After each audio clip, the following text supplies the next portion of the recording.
নমস্কার বন্ধুরা, হেসেলের সাতকাহনে স্বাগত। আশা করি আপনারা সবাই ভালো আছেন। শীতকাল পড়েছে, তাই শীতের যে সবজিগুলো পাওয়া যায় তাই দিয়ে আমি একটা চাইনিজ রান্না করেছি, চিলি ফিশ। চলুন চলে যাই রান্না। 500 গ্রাম ভেটকি মাছের পেটিগুলোকে ছোট ছোট পিস করে নিয়েছি। আপনারা ভেটকি মাছ যদিও না হয় কাতলা মাছের পেটি দিয়েও এটা করা যায়। এবার আমি এতে প্রথমে দিয়ে দেবো 1/2 চা চামচ আদা রসুন বাটা, 1/4 চামচ মতো আমি একটু লঙ্কার গুঁড়ো দিলাম, 1/2 লেবুর রস দেব,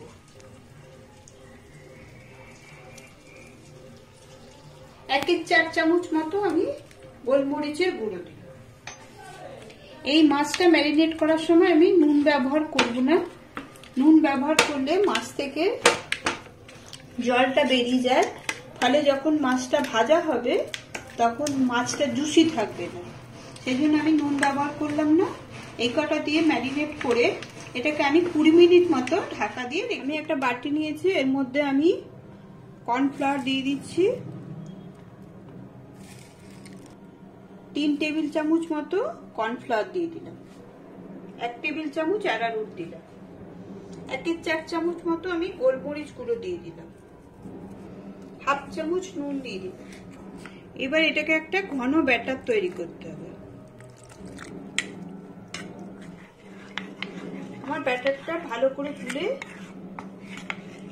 রেডি হয়ে গেছে, যেন কোনো লাম্প না হয়, ভালো করে ঘন করে ম্যারিনেট হয়ে গেছে। এবার আমি এর মধ্যে অল্প সামান্য একটু নুন দিয়ে দিলাম, এর মধ্যে আমি সামান্য একটু বেকিং সোডা দিয়ে দিলাম। বেকিং পাউডারটা দিয়ে সঙ্গে সঙ্গে মাছে দিয়ে করলে পরে ক্রিপসি হবে। নুনটা আমি মাখিয়ে নিলাম। কড়াইতে আমি সাদা তেল দিয়ে দিয়েছি মাছটা ভাজার জন্য। এবার এই ব্যাটারের মধ্যে মাছগুলোকে ভালো করে ডুবিয়ে আমি ভাজবো।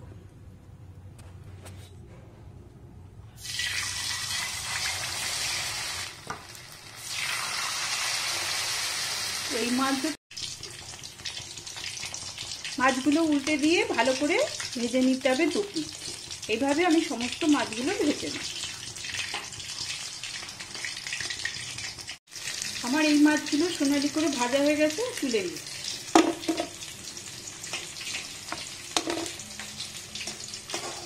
1 চামচের একটু কম, 1 চা চামচের থেকে একটু কম দিলাম রেড চিলি সস।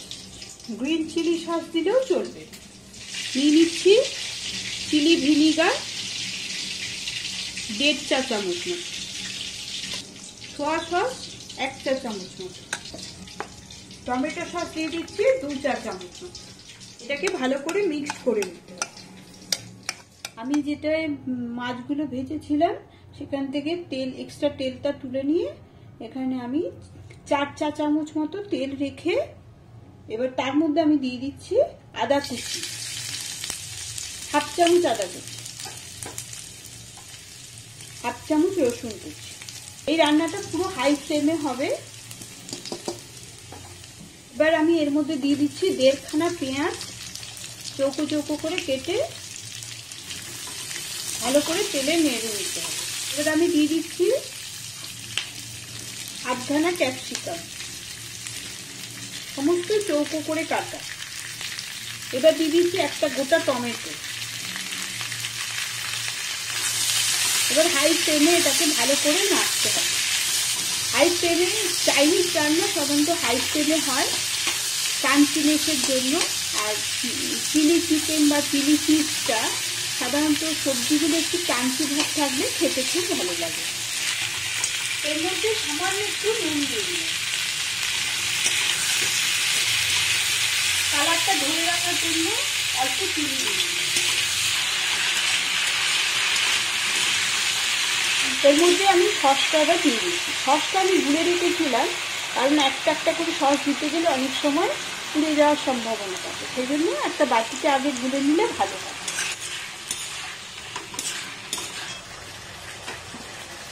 এবার আমি মাছগুলো দিয়ে দিই,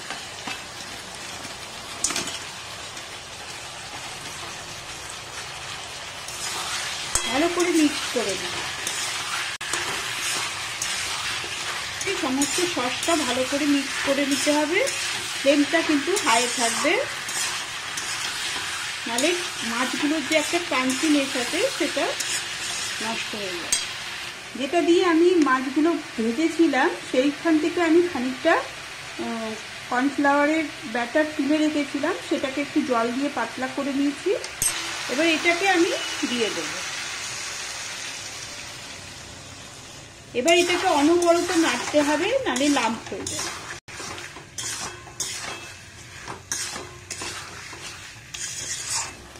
এবার আমি লঙ্কাগুলোকে কেটে বীজগুলোকে ফেলে দিয়েছি, সেটা আমি দিচ্ছি।